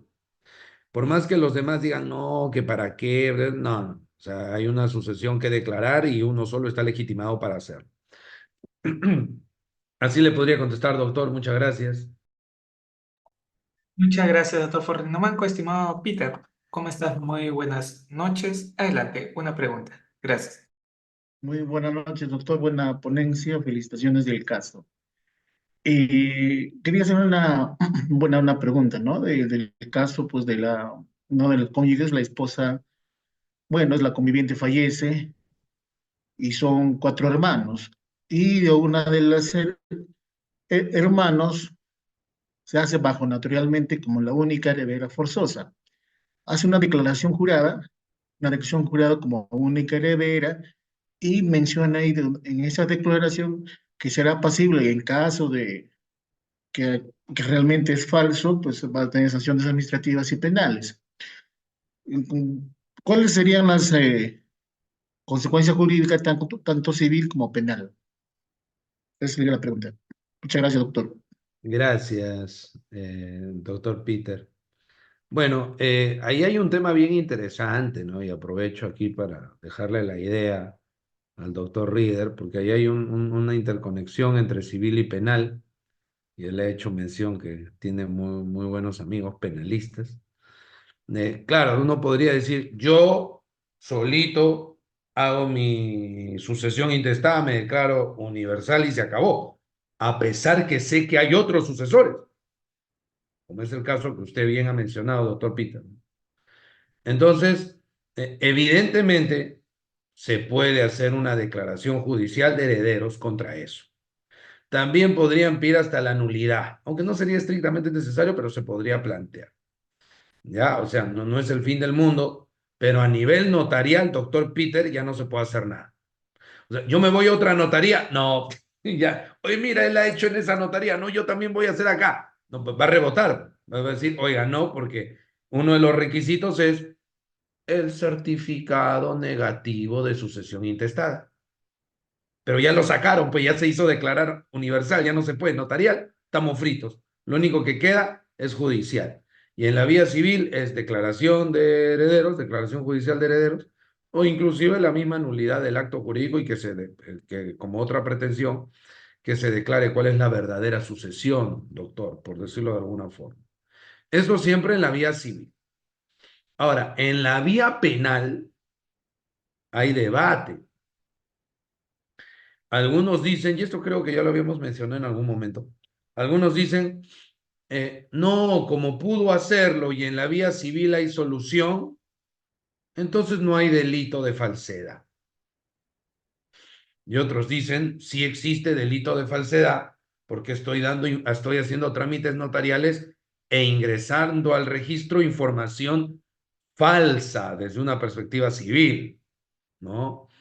Hay ese debate. Yo obviamente me quedo con que hay sanción penal, ¿no? Pero hay ese debate a nivel penal sobre si hay delito o no hay delito, ¿no? Ojalá el doctor Reader, ahí le dejo la idea de repente armar algún conversatorio donde desde luego me gustaría participar. Gracias, doctor Peter, así le podría contestar. Muchas gracias, doctor Fornina Manco. Estimado Hipólito, adelante, por favor, una pregunta. Gracias. Estimado Hipólito, ¿puedes activar tu audio? Le doy pase. Ahí está. Está bien. Bueno, gracias doctor Ride y al doctor Ferdinand Amango por esa ponencia. Doctor, una consulta. Bueno, se estaba hablando en cuanto a a los herederos o a los hijos no reconocidos, ¿no? Hay un plenario donde se dice que en un proceso de petición de herencia se puede resolver los temas de filiación, ¿no? Más bien, doctor, usted que está interconectado ahí con la jurisprudencia, no sé cuál es si ese plenario se está cumpliendo o cómo están resolviendo los órganos jurisdiccionales, ¿no? Gracias, doctor. Con cargo a enviarle ello al doctor Reader, de repente ya no hoy por la hora, sino mañana, ya para que lo distribuya entre los matriculados. Eh, Habrá que decir lo siguiente, doctor Hipólito, sobre su duda. El propio Código Civil dice, ¿no?, que la petición de herencia, la reivindicación de herencia puede implicar solicitar ser declarado heredero también. Y esto sobre la base se entiende sobre un asunto de filiación. Entonces, se está acatando, es la posición dominante. Ahora, ha habido, no recuerdo, por eso decía que se lo voy a enviar al doctor Reader, no sé si fue el 2020, el 21, pero ha habido un pleno nacional. Y es más, ha habido hasta plenos distritales, doctor Hipólito, más antiguos, ya que han tocado este tema. Yo me comprometo al menos al nacional. Ahí tenemos pendiente con el doctor Reader algún evento sobre puro pleno, incluso hasta los distritales. Si por ahí lo encuentro, igual lo alcanzo para que el doctor Reader lo distribuya como toque. Pero eso le podría decir, doctor, y esa tesis me parece respaldada por el propio Código Civil. Ahora, claro, fíjese que viene la pregunta, ¿no? Oiga, petición de herencia es una pretensión económica, patrimonial, y esto es filiación, esto es familia, tiene que ser competencia del mismo juez. ¿Cómo se puede acumular? Hay que frenarse un rato. El propio código lo dice. El propio código establece esas posibilidades de acumulación. Eh, Así le podría contestar, doctor Hipólito. Muchas gracias. Muchas gracias, doctor Forrinamanco, y a Hipólito. Doctora Jacqueline, adelante, por favor, una pregunta. Gracias. Doctor, buenas noches. Excelente su ponencia. La pregunta va, referente a que uno de los herederos, al morir los padres, ¿no? Se queda con la casa. Y cuando los demás hermanos ya quieren hacer la sucesión intestada, el que está en la casa dice que el papá le vendió la casa a él, e incluso que ya lo tiene escrito en los registros públicos. ¿Qué es lo que se tiene que hacer ya? ¿Los demás hermanos ya no tienen ya oportunidad? Gracias por la respuesta, doctor. Gracias, doctora Jacqueline. A ver, como decíamos un poco hace un rato, ¿no? Si la venta ha sido verdadera, ya no hay mucho que hacer. Si ha sido verdadera. Muchas veces en estos casos es una venta fraudulenta. Entonces, que toca la simulación, que es lo más usual, ¿no? Se pide la nulidad por simulación diciendo, señor juez, aquí no ha habido ni una real venta. Lo que se ha querido hacer es perjudicar nuestros derechos hereditarios. Entonces queremos declarar que nunca se compró nada. O peor aún, de repente ha habido hasta una simulación relativa, doctora Jacqueline, que en lugar de ser venta, por lo bajo ha sido donación. Habría que verlo caso por caso. Pero si la venta ha sido real, ahí se va a poner complicado, ¿no? Atacar, porque mientras la persona está, lo que decíamos al comienzo, ¿no? Mientras la persona está con vida, tiene su libertad contractual tutelada constitucionalmente y puede celebrar con cualquiera, y no hay ningún sustento doctrinario, legislativo ni jurisprudencial para que me prohíban celebrar contratos con mi papá, ¿no? Entonces, así le podría contestar. Gracias, doctora. Muchas gracias, doctor Forrinamanco. Estimado Eric, ¿cómo está? Qué gusto saludarlo. Adelante, por favor, una pregunta. Doctor, muy buenas noches. Ante todo, muy agradecido por su gran ponencia, más que todo con fines didácticos. Hace varios años hubo un caso muy sonado del ex canciller Tudela, más que todo que su padre se casó con tiempo de anticipación con una señora y por temas más que todo económicos, de herencia, de que no se queden con los bienes, creo, si me refresca la memoria, creo que estableció una interdicción y creo que logró cometer su pedido y se casó con tiempo, ¿no? De anticipación, mucho más de 30 días. No sé si me podría ilustrar un poco sobre el tema, por favor. Gracias, doctor. Sí, ese caso tiene varias aristas. Efectivamente es un caso de tipo emblemático, ¿no? Sobre más que derecho sucesorio, de derecho de familia, ¿no? El señor Tudela se casó con esta otra señora y lo que se cuestionaba era la nulidad o invalidez de ese matrimonio por un tema de voluntad, de que habría una voluntad viciada del señor, ¿no? Entonces hubo ahí un largo litigio sobre si había o no había, y en ese contexto es el asunto de la interdicción también.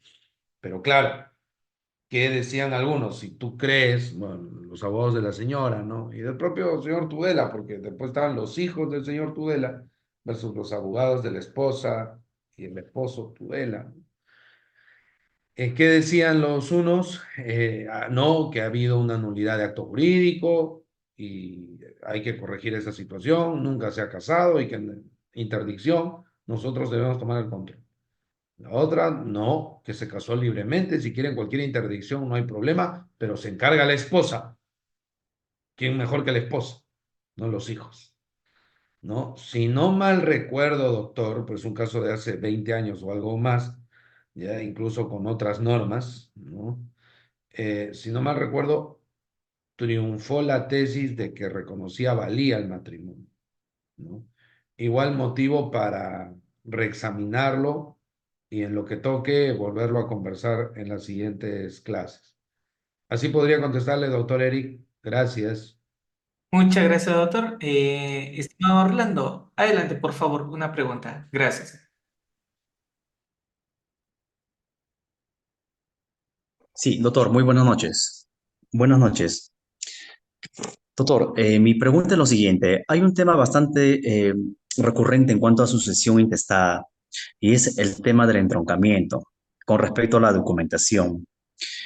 Eh, Mi pregunta es, doctor, si es que hay algún rango de tolerancia con respecto a esto de la probanza, del entroncamiento, la sucesión intestada, porque hay casos en que, por ejemplo, los nombres, es tan difícil los procesos de rectificación de partidas y este tema.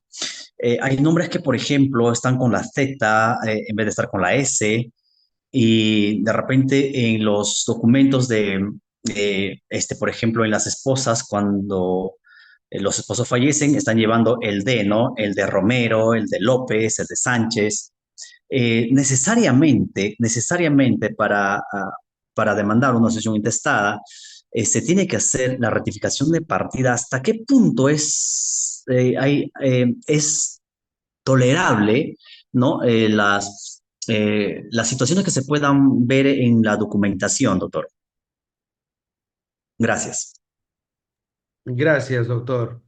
Doctor, todo se tiene que corregir. O sea, si hay una letra, se tiene que rectificar. Si hay dos letras mal, un apellido que no es, más o menos, se tiene que corregir. Hay jurisprudencia de la Corte Suprema. Nuevamente me comprometo ahí, que me haga acordar el doctor Reader. Nuevamente yo lo puedo alcanzar para que el doctor Reader sea el encargado de distribuirlo a quien toque. Eh, que dice, mira, si se sobreentiende en un tema de filiación, si es obvio, o sea, aunque no haya habido las rectificaciones, pero es obvio de quién estamos hablando, ya. Pero la Suprema ha dicho que cuando es por letras, pienso, doctor Orlando, ¿no? Que digamos, por ejemplo, en mi caso, ¿no? Que es con una C. ¿No? Aparece Forni-Namanco con doble C y por otro lado Forni-Namanco con una C. Pues es el único for que hay según Renier. Y entonces, ay, ¿por qué nos vamos a pedir tan exquisitos? ¿No? Entonces, ese tipo de falencias, la Suprema en más de una ocasión ha dicho, "Ay, ya, ¿para qué vamos a pedir, oye, corrige esto primero si quieres alegar algo? No, no. Entonces, el grado de tolerancia, para ir directo a su pregunta, autor, en consecuencia, es por ahí una letra, dos letras. El caso de Arequipa, al que hago mención, era una o dos letritas, como el ejemplo que he mencionado. Pero si fuese, ¿no? Es Juan Carlos Pérez Gutiérrez. Y en el otro documento es Juan Carlos Pérez Gutiérrez, no, Juan Pérez Gutiérrez. O Carlos Pérez Gutiérrez, hay todo un prenombre, se han comido. No, no, ahí hay temas que solucionar en esa partida. Y claro, ¿a dónde podemos apelar? ¿Y qué es lo que se suele apelar, doctor? Partidas de bautizo, partidas de primera comunión, otro tipo de documentación hospitalaria cuando la persona era pequeña, etcétera. Pero lo usual, lo estándar, son partidas, ¿no? Así le podría contestar, doctor, y está pendiente que yo alcance esa jurisprudencia al doctor Rida. Gracias. Muchas gracias, doctor Forninamanco. Hemos llegado 10:30. Doctor, quedo a su disposición. Tenemos a dos participantes que han levantado su Dos, mano con cámara, dos más como en el bar. como el bicampeonato, doctor. Estimado Moisés, adelante. Bienvenido, Moisés. Por favor, una pregunta. Gracias. Muchas gracias, doctor, y felicitaciones por su ponencia. Mi consulta es la siguiente, doctor. Sobre petición de herencia. Mire, son tres hermanos, A, B, C. Muere el causante y de los tres hermanos, A dice que va a hacer la sucesión intestada y lo hace y se declara único heredero. B y C, solamente hay un inmueble de 3 pisos incluso. B y C, como viven en el extranjero, tienen sus casas, no objetan nada. Pero sus hijos de B y C piden, ¿no? La parte que le corresponde. Como son un inmueble de 3 pisos, piden la parte. Y A, consciente de ello, les hace una donación al hijo de B, el segundo piso, y otra donación al hijo de C, para que quede distribuido como debería de ser. Y así están viviendo años. La pregunta es, ¿eso tiene un riesgo, así como usted indicó, de que mañana más tarde alguien pueda pedir la nulidad o la petición de herencia? Esa es mi Ujú, pregunta, doctor. Gracias. ujú. Gracias, doctor. Bueno, eh, a ver, para el tema hereditario, para ser declarado heredero, recordemos que eso no prescribe nunca, ¿ya? Así que siempre va a estar eso latente. Pero eso para el tema de la declaración de heredero, pero para el tema de petición de herencia y demás, habría que verlo con detalle porque podría ser que la pretensión enteramente económica sea declarada improcedente por falta de interés para obrar porque ya tiene el bien por la donación. Ahí habría que, digamos, hilar fino, ¿no? Porque la posesión del bien la tiene. O sea, podría tumbarse hasta el acto jurídico, todo, pues ya te ha declarado heredero, ya, ¿y qué bien te toca? Bueno, me tocaría esto. Ya, pero ya lo tienes contigo, ¿no? Entonces simplemente te declararía propietario de eso y ya está. Ahí habría que, digamos, ver caso por caso de cuántos bienes estamos hablando y demás, ¿no? Es lo que le podría responder, doctor, pero en la pretensión de ser declarado heredero no prescribe nunca, ¿no? Eso valga reiterarlo. Gracias. Muchas gracias, doctor Forninamanco. Y cerramos con usted, estimado Alfredo. Una pregunta. Gracias. ¿Qué tal, doctor? Buenas noches. Doctor, lo que comentaba el colega hace rato con el tema de la rectificación de partidas. Le comento, yo usualmente casi siempre llevo temas de lo que vendría a ser sucesión intestada. Le comento, hay notarías que a nosotros no permiten, por más que la persona haya nacido dentro del matrimonio, excepto que en la partida de nacimiento le falte un apellido al heredero, sabiendo que uno de los fallecidos, sabiendo que el papá y mamá están los datos completos y al heredero le falta uno de los apellidos, naciendo dentro del matrimonio, sí, al menos a mi criterio personal, hay notarías que sí me aceptan respecto al caso. No sé cuál sería su pretensión o su consejo de usted, doctor. Gracias, doctor. Bueno, sí, lo que ocurre es que ahí, doctor, el notario supuestamente ve errores mínimos, ¿no? Por eso se llama rectificación de partida en sede notarial y que no haya mayor cosa que cambiar. Ahora, cuando es una cosa de mayor complejidad la probanza y ya no es una letrita, sino que son más cosas y hay una actividad probatoria más compleja, ahí, doctor, no va a quedar de otra que ir a la vía judicial porque muchas veces los notarios, pues, cuando ven alguna complejidad probatoria extra, ¿no? Y ojo, bien complicado que un notario lo tramite cuando yo tenga que presentar que se pasó tal o cual prenombre y demás. y que para poder tutelar o demostrar eso tenga que remontarme a partidas de bautizo, de primera comunión, de hace 50 años, ¿no? Por poner un ejemplo, ¿no? Que tenga que acudir a documentos hasta eclesiásticos, ¿no? Se complica, se complica. Ahí la sugerencia es iniciarlo rápido, o sea, digamos, no hay peor gestión que la que no se hace, pero si el notario me dice que no, en vez de estar buscando hasta el notario mágico, mejor presento la demanda a nivel judicial. Bien, muchas gracias.